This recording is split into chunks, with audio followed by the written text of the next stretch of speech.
Hey, welcome to section 7.1. Topic here is standard normal curve. Here are objectives. We're going to learn about what a probability density curve is and use that to describe a population, a normal curve. We're going to find areas underneath and then find z-scores corresponding to areas under the normal curve. Okay, so first of all, we're going to talk about what is a probability density curve. So take a look at this relative frequency histogram, which is for the particulate emissions of a sample of 65 vehicles. Okay, but what if we were able to ask the entire population, which is millions and millions of vehicles? The rectangles would get exceedingly narrow, right? They would be like this many, this many, this many, this many. And eventually it would approach a curve. It would be an approximate curve. Now this curve is called the probability density curve. Probability density, you guys know what I mean, curve. So basically what the curve tells us is the proportion of the population that falls within a given interval. Okay, so the area has, underneath the curve between two values has two interpretations. Okay, so one of them is the proportion. So area could be the proportion of the population whose values are between A and B. So kind of like the percentage whose values are between A and B. And then again, it can also represent the probability that a randomly selected value from the population will be between A and B. Okay, so the region above a single point has no width, thus no area. So for a continuous, this is again, and one other thing, the variables that we're talking about here are continuous. Okay. That's why it's fluid. It's measurable, right? So that means if you can't find the area under the curve for a point, the area will just be zero because there's no width. I mean, the area of a rectangle is width, height times width, right? Length times width, or base times height. So if there's no base, it's zero. Okay. So what does that mean? That means if you say the probability of x between A and B is equal to the probability of x between A and B, including A. So whether you include A or not, the area is the same. And another thing that we need to know is that area underneath the curve is 1, the total area. So like all of this part right here. And that's because 1 is 100% of the entire population. And so if you're talking about the proportion of the population, it makes sense that the area corresponds, the entire area is equivalent to 100%. Okay, so our next objective is to use that to describe a normal population. Now, there's so many different types of probability density curves, and in this class, we're going to go over quite a few, but in particular, one that we're going to be using, probably the most. A lot of them can only be used using what's called a normal curve. Okay, so when we can, a bell curve, it's like a bell shape. And a population that's represented by a normal curve is said to be normally distributed, or we say it has a normal distribution. Okay, now there's different types. Okay, so let's talk about the properties of these normal curves. So the peak represents the location of the population mean. Remember, population mean is represented by mu. Population. And remember, it's a parameter describing the population. Okay, now the standard deviation, the population standard deviation measures the spread of the population. So whether spread meaning like how wide or how narrow.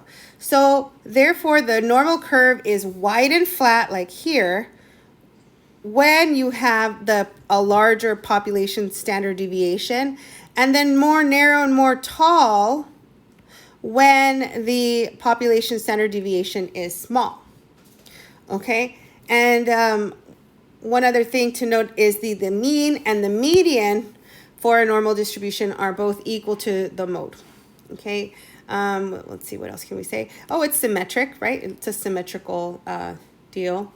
So notice here, if mu is 0 versus, as opposed to mu being 5, see how it moved over to the right some, but it still had the same shape because of the standard deviation.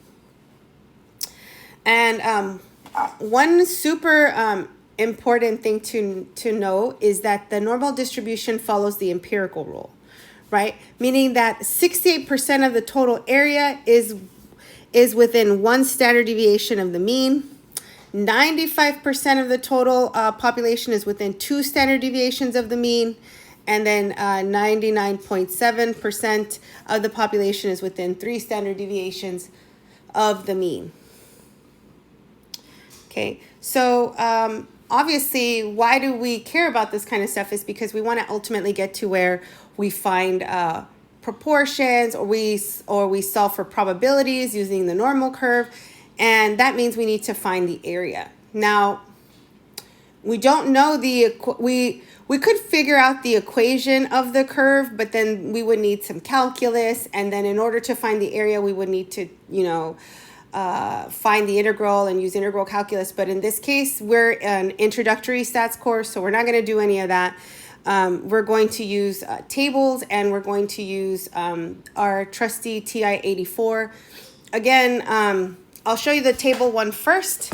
So yeah, so we're skipping the computational part, and we're just going to jump straight to tables and then the TI-84. So when I do that, let me introduce the standard normal curve. So right now I was just talking about normal curves in general, which can change, which can have a different mean, and the standard deviation can vary. Now there's a specific one that we use pretty much, well, not all the time, but it's the most common, and we call it the standard normal curve. Okay, now a normal distribution can have any mean and any positive standard deviation. However, when it has a mean of 0 and a standard deviation of 1, that's called the standard normal distribution. Okay, and what's the relationship between z-scores? Okay, and that's the connection between, there's a connection between what we call z-scores and the standard normal curve. So when we find an area underneath the standard normal curve, we use the letter z to indicate one of the values on the horizontal axis beneath the curve, and this value is called a z-score. Okay, since the mean of the standard normal distribution is 0, that's part of, the mean has a z-score of 1. The mean has a z-score of 0, and then points on the horizontal axis to the left of the mean have negative z-scores, and points to the right of the mean have positive z-scores. So how do we find the area underneath the curve? So we have this table here, A2. We can use this to find the area to the left of a given z-score. Again, the area, since the entire thing is always going to be, the entire area is 1 or greater than 0, so your area is always going to end up being between 0 and 1. So that's this table right here. So let's say we're going to give you an example of that. Let's say we want to find the area to the left of the value z is equal to 1.26.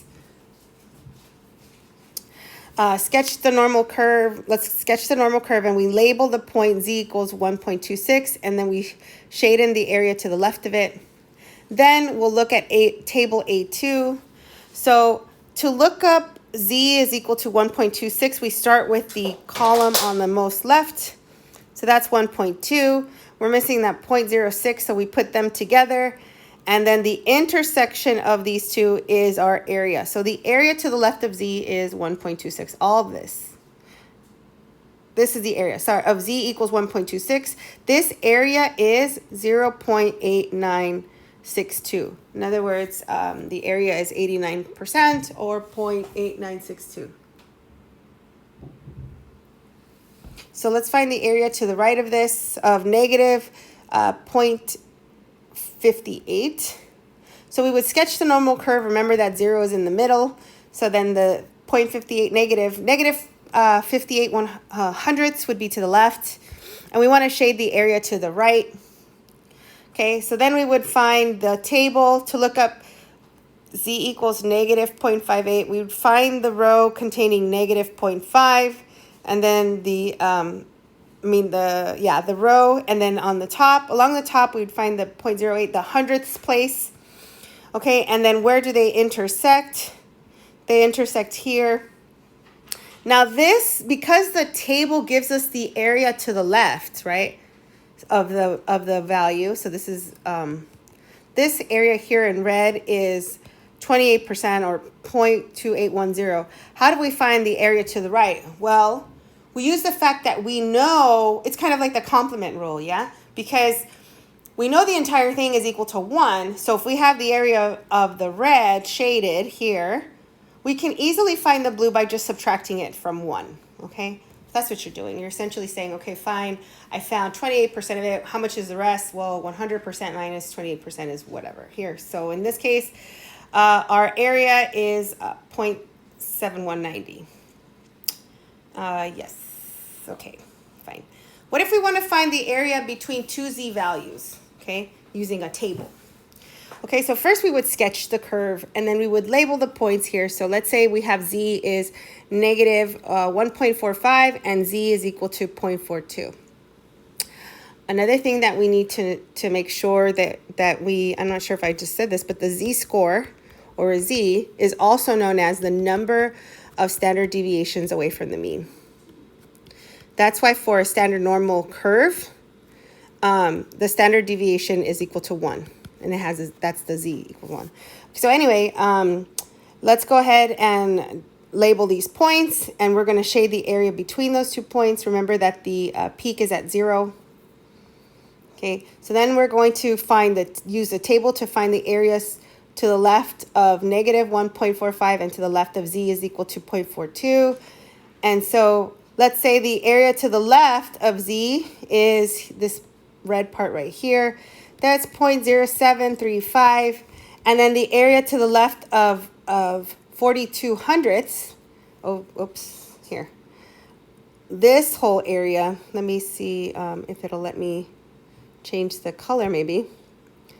Yeah, here we go. So here, this area is all, this area right here is 0.6628. So what do? Notice that we're counting this twice. This area right here, we're counting it twice. Okay, so let's continue.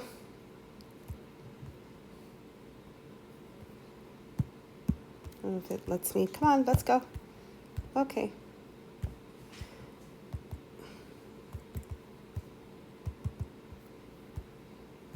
I don't know why it's doing, oops. Uh-oh. Here, sorry.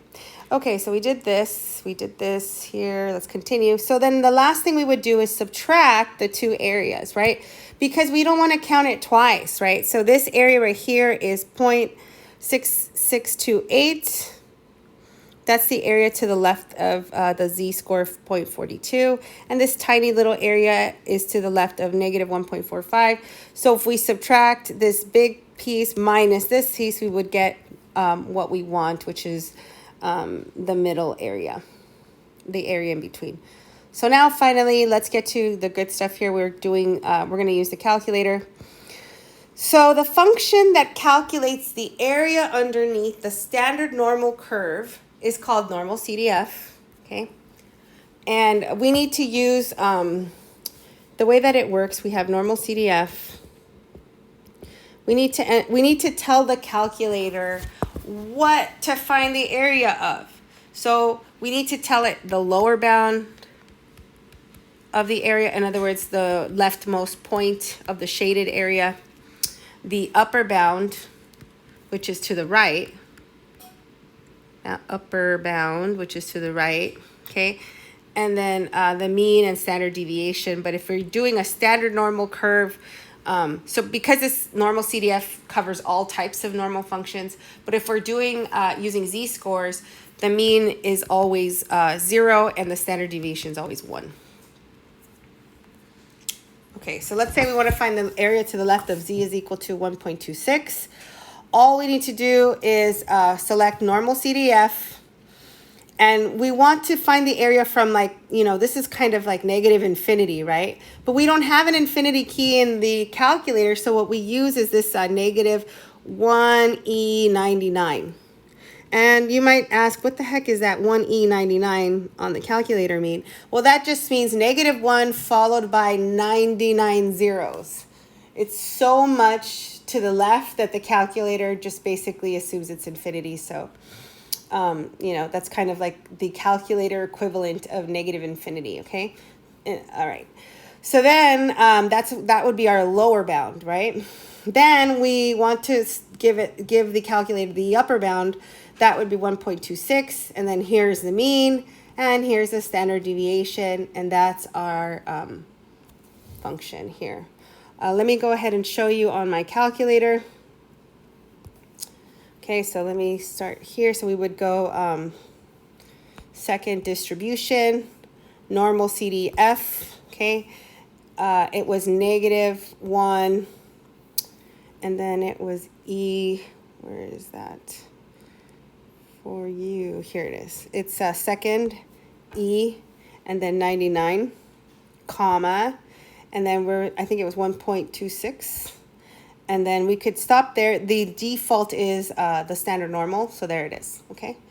You could type in 0 and 1, but you didn't have to, okay? Because we're using z-scores, that's why.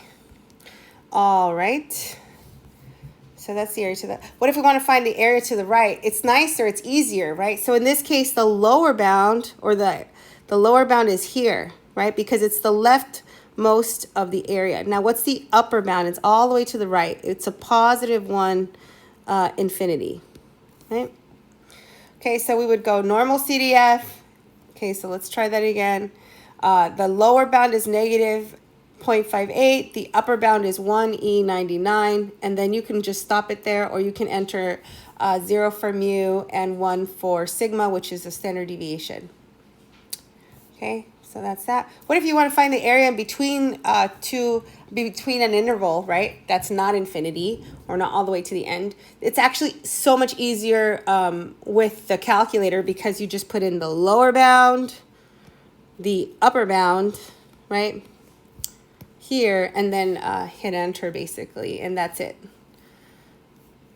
Okay, so what if we wanted to work in the other direction where we have the area, we want to find the z-score? Well, we can do both. We could use the table, or we could use the calculator. So let's say here we're given an area of 26% or 0.26, and we want to find the z-score that corresponds to that area underneath the standard normal curve, okay?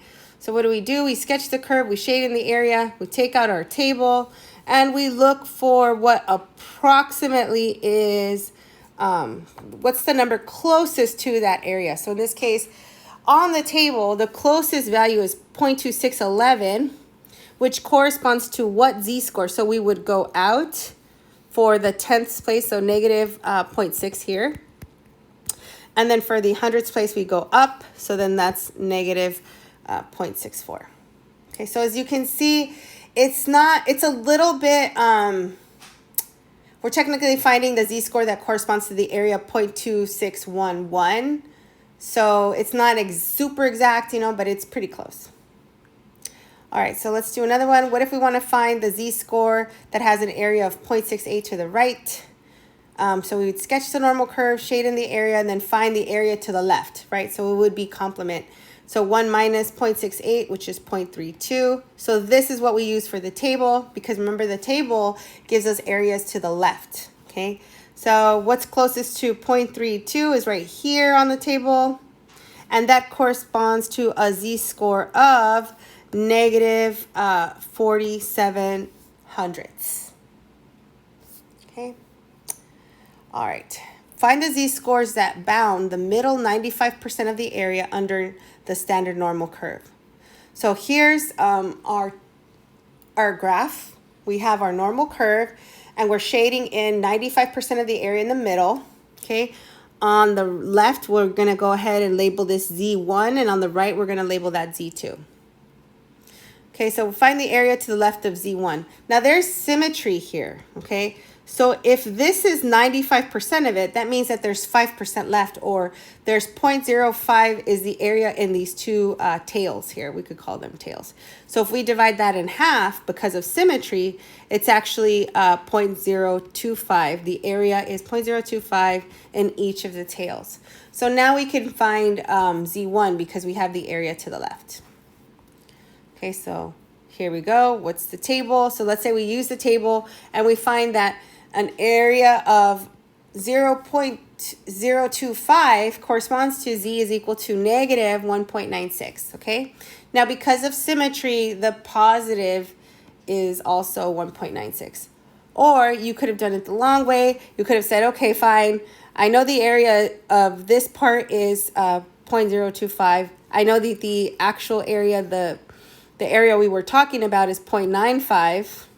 So together, 0.025 plus 0.95 gives me an area of 0.9750. And what is the z-score that corresponds to that is 1.96. But see, again, because of symmetry, it's the same except it's positive instead of negative. All right. So now the fun part here is learning how to use the calculator. So same thing here. We're just going to use what's called inverse norm. Okay, we're going to use a function called inverse norm, which makes sense because it's inverse to the function that gives you the area. What does it mean to be an inverse? Okay, so not to get too technical with you guys, but if a function takes you from point A to point B, the inverse of that function will take you from point B to back to point A. So that's a very hand-wavy description of what an inverse is. So, but that should be enough for our purposes. So here, so let's say here we have the same example as before. We have an area of 0.26 and we want to find the z-score. So we would choose inverse norm. And if it's a z-score, we know that the mu is 0 and the standard deviation is 1. Okay, so let's go ahead and I'll show you on the calculator. Here we go. So that's second distribution inverse norm. It was 0.26. And again, because it's a z-score, I could close it here. And there it is.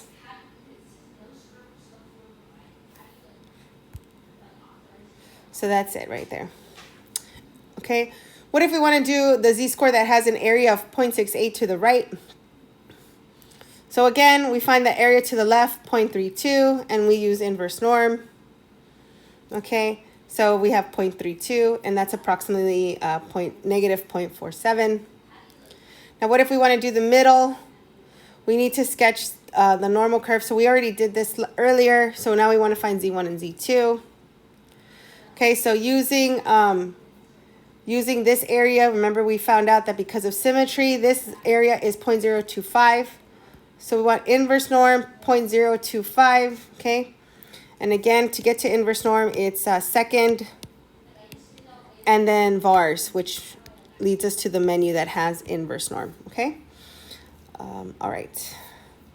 Okay, so now we know how to use a probability density curve to describe the population, how the shape of a normal curve is affected by mean and standard deviation, and then the standard normal curve is when the mean is 0 and standard deviation is 1, and we learned how to find the areas and how to find z-scores corresponding to areas under a normal curve.